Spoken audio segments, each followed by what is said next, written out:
साथियों, स्वागत आपका आपके अपने यूट्यूब चैनल उड़ान की क्लासेस पर। साथियों, आज हम पढ़ेंगे हमीरदेव चौहान के बारे में, जो कि रणथंभौर के चौहानों के में प्रमुख राजा थे, जिनका शासनकाल 1282 से 1301 ईस्वी तक रहा है।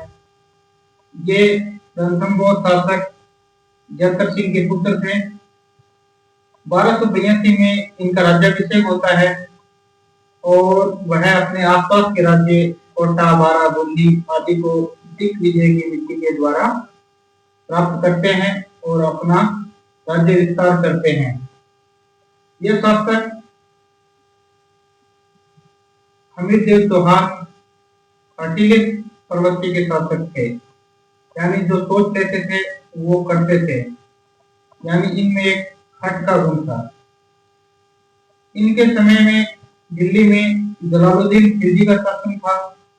1290 में जब जलालुद्दीन खिलजी रणथंभौर पर आक्रमण करते हैं, लेकिन यह आक्रमण असफल रहता है।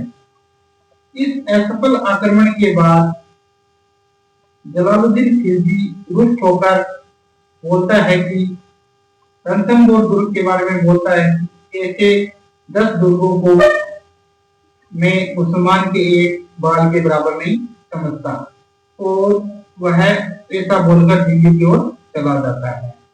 उसके बाद जब अलाउद्दीन की सेनानायक नुसरत खां और उलूग खां गुजरात से धन लूट कर लाते हैं और दिल्ली की ओर जाते हैं, तो बीच में मंगोलों के द्वारा ये धन लूट लिया जाता है और मंगोल हमीरदेव की शरण में आ जाते हैं और हमीरदेव शरणागतों की रक्षा करता है। ये बात कब की है? 1299 ईस्वी की है। मंगोलों को शरण देने के कारण जब जलालुद्दीन खिलजी के बाद उसका भतीजा अलाउद्दीन खिलजी जलालुद्दीन को मार देता है और स्वयं दिल्ली की गद्दी पर बैठता है, तो अलाउद्दीन खिलजी मंगोलों को शरण देने के कारण नाराज हो जाता है और वह 1299 ईस्वी में रणथंभौर पर आक्रमण करता है, लेकिन इस युद्ध में अलाउद्दीन खिलजी की हार होती है। उसके बाद 1301 ईस्वी में अलाउद्दीन खिलजी ने सेनापति उलूग खां और नुसरत खां के नेतृत्व में एक बड़ी सेना भेजता है और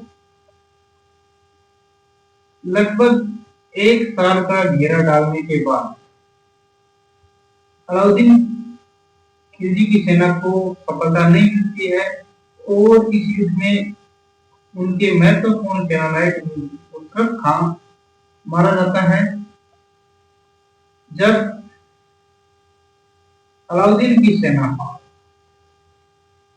दुर्ग में प्रवेश नहीं कर पाती है, तो अलाउद्दीन ने छलपूर्वक हमीरदेव चौहान के 2 सेनानायक, जिनके नाम थे रणमल और रतिपाल को अपनी ओर धोखे से मिला लेता है।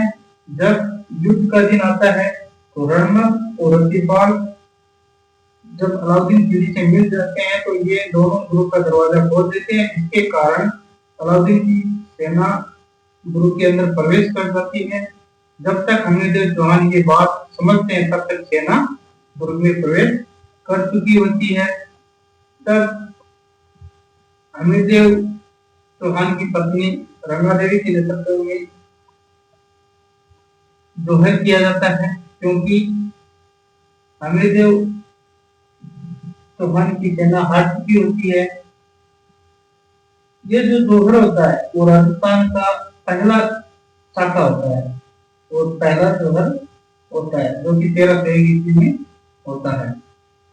हमीरदेव चौहान के बारे में बहुत से लेखकों ने सबसे ज्यादा ग्रंथ इन्हीं के बारे में लिखा है, जिनमें से मुख्यतः ये हैं।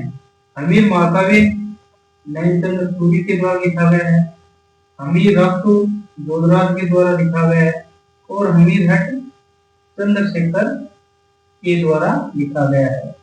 हमीरदेव चौहान ने अपने शासनकाल में कुल 17 युद्ध किए, जिनमें से एक युद्ध हारा है, बाकी सभी 16 युद्ध इन्होंने जीते हैं। नमस्कार साथियों, इसी के साथ आज का हमारा टॉपिक यही समाप्त होता है।